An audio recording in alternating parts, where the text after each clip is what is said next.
In part 1 of this video series, I did a breakdown of the song Stinkfist. In this video, we're gonna do a breakdown of the song Sober from the album Undertow.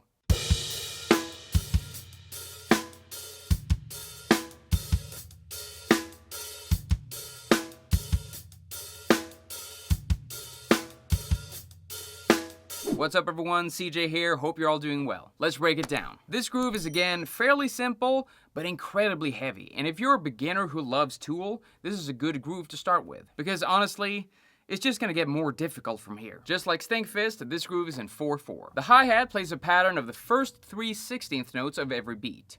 1 E and, 2 E and, 3 E and, 4 E and, with an open hi-hat on every and. The bass drum plays on the 1 E and the and of beat 2, and the snare drum backbeat is on 2 and 4.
Awesome job, my friends. Now you know how to play the verse groove for the song Sober by Tool. If you enjoyed this video, tap that like button, and if you want to find out which Tool groove I'm going to cover in part 3, make sure you're a subscriber before this video ends. Thank you so much for watching, everyone, and good luck with your drumming. I'll see you soon.